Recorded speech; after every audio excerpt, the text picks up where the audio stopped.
Se alguém deseja hoje se tornar missionário no continente europeu, qual é o perfil de missionários que hoje a Europa necessita?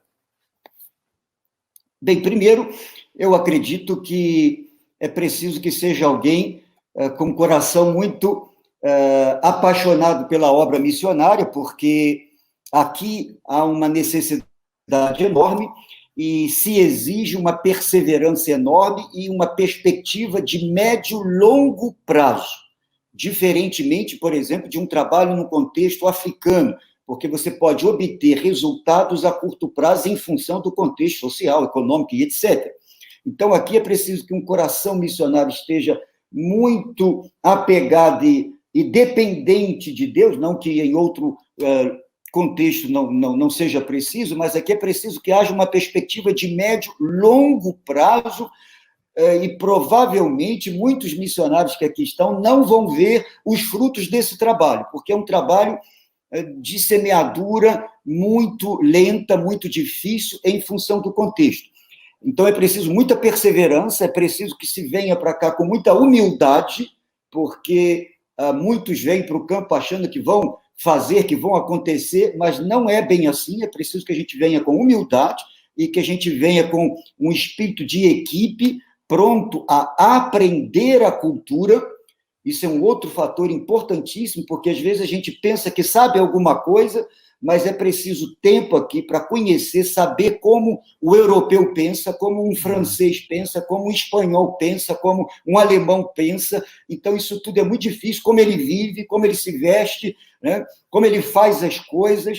Então, isso tudo demora, isso demanda paciência, perseverança para, a partir de então, você começar a semear a palavra efetivamente. Então, é preciso que alguém venha para cá com todos essas perspectivas, com esses princípios, porque senão ele pode ser frustrado. Joia. Estão perguntando aqui, alguém que entrou agora, de onde você é, o reverendo Marcos Azevedo, é missionário da PMT na França e atualmente é o líder da base Europa.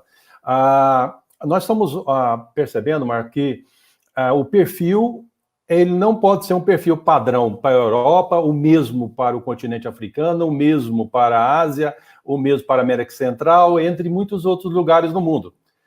Cada região no continente africano tem as suas características e tem as suas realidades. No continente europeu também tem as suas características e as suas realidades. E mesmo no continente europeu, cada país e cada lugar dentro do próprio país tem as suas características.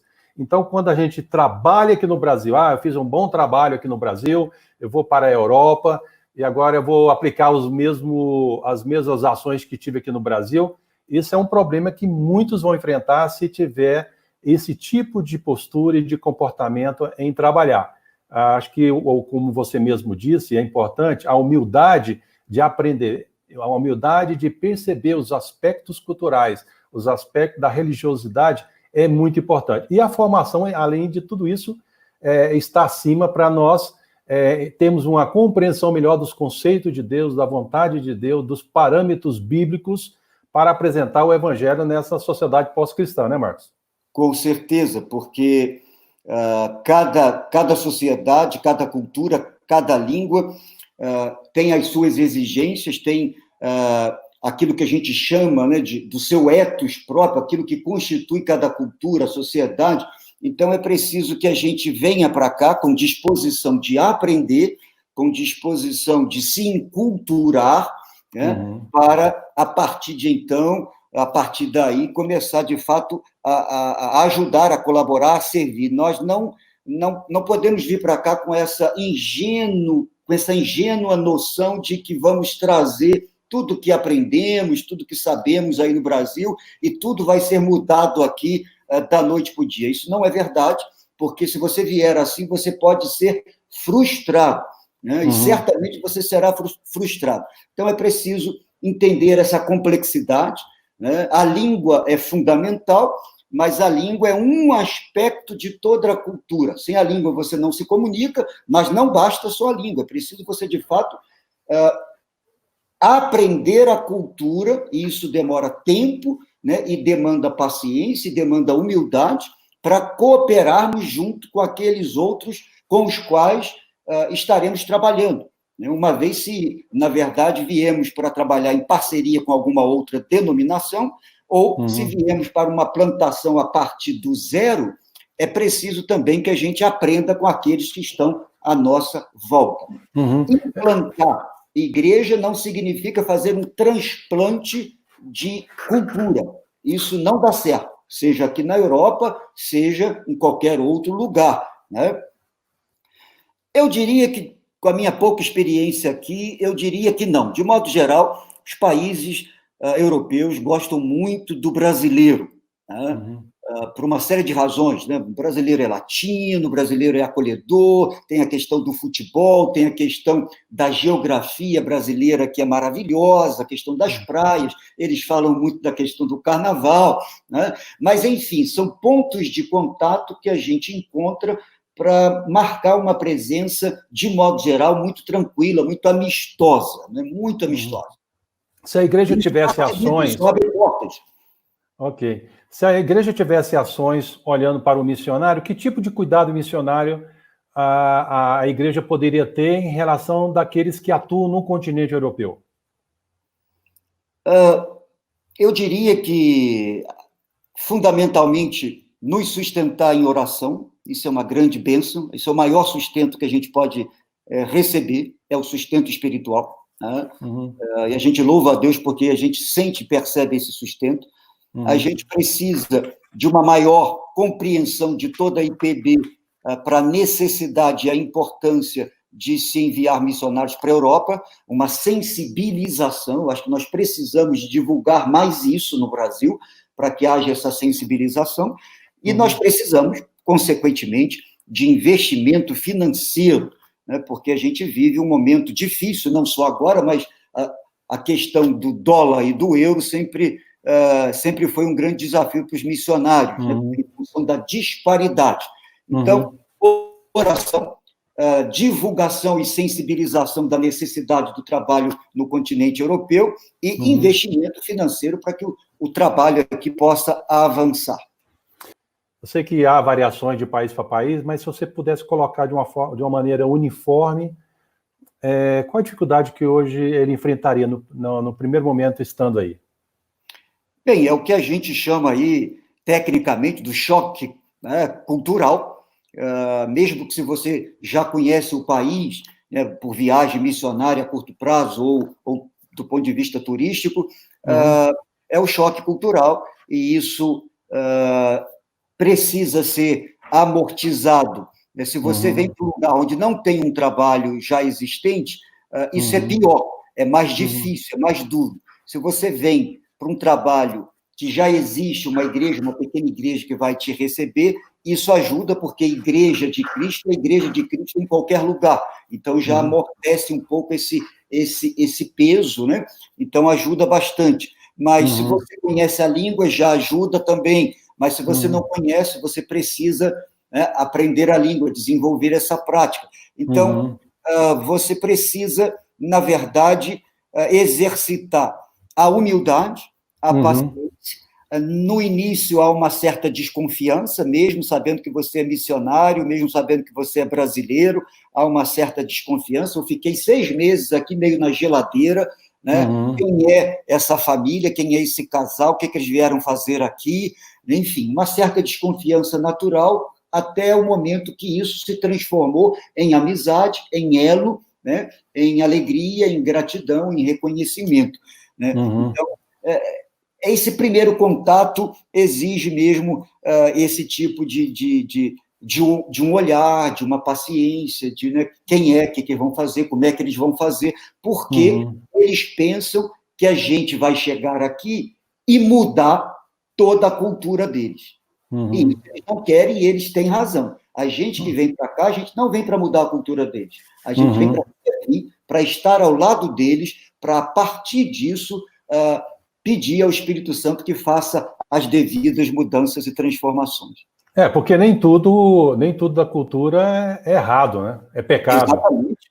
É certo que o desafio é trazer a consciência para as igrejas no Brasil a realidade da Europa e as suas carências e as suas necessidades. Como mesmo disse o Marcos um pouco antes, muitas igrejas lá são carentes e não têm a capacidade de manter os missionários que lá estão.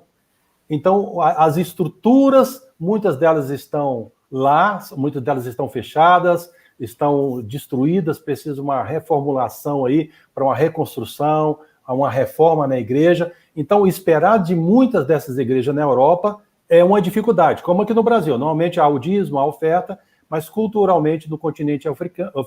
Eu estou com isso na cabeça, né? Essa questão da África. É porque mais para frente vamos falar sobre a realidade da África também, em outro live. Mas na questão da realidade da Europa, nós vamos deparar com a questão de que as igrejas, muitas delas estão fechadas, têm poucos membros, a cultura do dízimo desapareceu em muitos países, então elas não têm hoje a capacidade de manter os missionários. Por isso que hoje precisamos da igreja brasileira investindo financeiramente para evangelizar, plantar novas igrejas, revitalizar essas igrejas, e aí na congregação dos santos ensinar os princípios bíblicos para manter a obra, e que nascendo novas pessoas em Cristo Jesus, esse trabalho possa avançar com os nacionais. A próxima pergunta vai para o senhor, pastor Marcos Azevedo, é do Felipe Ferreira, Luiz Ferreira, na verdade. Ele perguntou assim: Rev. Marcos Azevedo, quais as principais dificuldades que você encontrou aí no início e como que está agora o seu ministério em relação a esse impacto cultural que o senhor falou? Que bom, obrigado pela pergunta. Uma das maiores dificuldades que a Priscila e eu encontramos aqui foi ficar sem os filhos. Nossos filhos não vieram. Então, isso foi muito difícil, mesmo jovens, mas eles não vieram. Então, isso foi o maior desafio para a gente, ficar longe dos filhos. Segundo, foi deixar uma igreja relativamente grande no Brasil, deixar todo o ministério de 28, 29 anos e começar numa igreja com uma frequência de 10, 15, 17 pessoas. Então, refazer toda essa trajetória ministerial, um grande desafio. O outro grande desafio, conquistar a confiança do francês. O francês é uma pessoa, de modo geral, desconfiada. Então, conquistar essa confiança, e ter que fazer de tudo, desde a pintura da janela até pregar. Então, ser servo, no sentido mais amplo da palavra. Então, conquistar a credibilidade, conquistar o seu espaço, esse é um desafio enorme quando a gente chegou aqui. Então, eu diria esses 3 grandes desafios. Pastor Agripino, perguntaram aqui também durante a conversa sobre se um missionário ele quer ir para ser missionário na Europa, como deve ser a conversa dele com a PMT para poder atuar nesse continente. Bom, nós temos vários pré-requisitos para você se tornar missionário da PMT. São pré-requisitos que estão postados no site da PMT. Você vai no site apmt.org.br e você recebe informações. Se você não tiver essa oportunidade, poderá entrar em contato pelo DDD 11, São Paulo, número 3207-2139, ou através do e-mail rh@apmt.org.br, e ali nós vamos mandar os passos necessários para você se tornar missionário da PMT. Você é muito bem-vindo e espero o seu contato para a gente começar a iniciar o processo de relacionamento para que, no momento oportuno, você possa ser encaminhado ao campo missionário.